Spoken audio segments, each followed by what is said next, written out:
Asia கப்போட கடைசி league ஆட்டம் நேத்து நடந்தது. இது போட்டோல ரொம்ப அழகா இருக்கு. ரொம்ப தேங்க்ஸ் பா.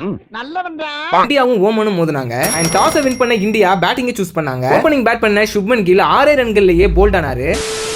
என்ன தெரியுமோ அந்த பேட்டை பிடிக்கிறத சூடு டீம்ல தண்டத்துக்குன்னு ஒருத்தன் ஏர்லியாவே விக்கெட் எடுத்ததுனால ஓமன் அணிக்கு கான்ஃபிடன்ஸ் அதிகமாவே ஆச்சு. ஆனாலுமே அந்த கான்ஃபிடன்ஸை உடைக்கிற விதமா அபிஷேக் சர்மாவோட பெர்ஃபார்மன்ஸ் வேற லெவல்ல இருந்தது. வெறும் 15 பந்துகளை எதிர்கொண்டு அவர் 38 ரன்களை விளாசினாரு. அவரோட விக்கெட்டுக்கு அப்புறம் சீரான இடைவெளியில விக்கெட்டுகள் கொஞ்சம் கொஞ்சமா சரிய ஆரம்பிச்சது. அப்படி இருந்தும் சஞ்சு சாம்சன் நிதானமா ஆடிட்டு இருந்தாரு. இதை தொடர்ந்து பின்னாடி வந்த வீரர்கள்ல திலக் வர்மா 29 ரன்களும் அக்சர் பட்டேல் 26 ரன்களும் அடிச்சாங்க. தொடர்ந்து நிதானமா ஆடிட்டு இருந்த சஞ்சு சாம்சனும் T20 போட்டிகள்ல மிதமான ஒரு 50 கம்ப்ளீட் பண்ணாரு. 45 பந்துகளை எதிர்கொண்டு அவர் 56 ரன்கள் அடிச்சாரு. இதன் மூலமா 20 ஓவரோட முடிவுல 8 விக்கெட் இழப்புக்கு 188 ரன்கள் அடிச்சாங்க இந்திய அணி. நான் செவனேந்தானா போய்க்கிருந்தேன்.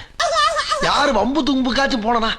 ஓமன் அணி தரப்புல ஃபைசல், கலீம், ரமணன்டின்னு சொல்லிட்டு 3 பேருமே தலா 2 விக்கெட்டுகளை வீழ்த்தினாங்க. இந்த டார்கெட்டை சேஸ் பண்ணி ஆட ஆரம்பிச்ச ஓமன் அணியோட கேப்டனான Jatinder Singh and left hand பேட்ஸ்மேனான கலீம் சிறப்பான ஒரு துவக்கத்தை கொடுத்தாங்க. இந்தியானால என்ன பண்ணியுமே பவர் பிளேக்குள்ள இவங்களோட ஒரு விக்கெட் கூட எடுக்க முடியல. பாலுக்கு பால் ரன்களை சேர்த்து 33 பந்துகளும் 32 ரன்கள் அடிச்சு ஜட்டிண்டர் சிங் அவுட் ஆனார். அதை தொடர்ந்து right hand and left hand காம்போவா ஜோடி சேர்ந்த ஹர்மட் மிர்சா அண்ட் கலீம் வேற லெவல்ல ஒரு பார்ட்னர்ஷிப்பை பில்ட் பண்ண ஸ்டார்ட் பண்ணாங்க. 43 வயசான கலீம் அவரோட எக்ஸ்பீரியன்ஸை யூஸ் பண்ணி இந்தியன் பவுலர்ஸை செதற விட்டாரு. பவுண்டரிகளா பறக்க விட்டாரு. கலீம் ஒரு பக்கம் 1/2 சதம் கடந்து விளையாடிட்டு இருக்கிறப்ப ஆப்போசிட்ல மிர்சா பாத்தீங்கன்னா தன்னோட அதிரடி ஆட்டத்தினால சிக்ஸர்ஸா பறக்க விட்டாரு. ஒரு கட்டத்துல அமீர் கலீம் 46 பந்துகள் 64 ரன்கள் இருந்தப்ப அர்ஷத் ராணா வீசிய பந்துல அவுட் ஆனாரு. இந்த கேட்சை பாத்தீங்கன்னா ஹர்திக் பாண்டியா சூப்பராவே பிடிச்சாரு. ஒரு கட்டத்துல டார்கெட்டை எட்டற நிலைமைக்கு ஓமன் வந்துட்டாங்க. அப்ப ஹர்மட் மிர்சாவோட விக்கெட்டை எடுத்து கொடுத்தாரு ஹர்திக் பாண்டியா. இந்த மேட்சோட டர்னிங் பாயிண்டாவே அமைஞ்சது இந்த பார்ட்னர்ஷிப்பை பிரேக் பண்ணி விக்கெட் எடுத்ததுதான். இதனால ஓமன் 20 ஓவரோட முடிவுல 167 ரன்கள் மட்டுமே அடிச்சாங்க. 4 விக்கெட் இழப்பு. இதன் மூலமா 21 ரன்கள் வித்தியாசத்துல இந்த மேட்சை வின் பண்ணாங்க இந்திய அணி. மேட்ச் முடிஞ்சதுக்கு அப்புறம் பேசிய இந்திய அணியின் T20 கேப்டனான சூரியகுமார் யாதவ் ஓமன் அணி சிறப்பாவே விளையாண்டாங்க. லீக் மேட்ச்ல நாங்க ஆடின மற்ற 2 அணிகளை விட இவங்க ரொம்பவே டஃப் கொடுத்தாங்கன்னு சொல்லிட்டு நெகிழ்ச்சியாவே பேசியிருந்தாரு.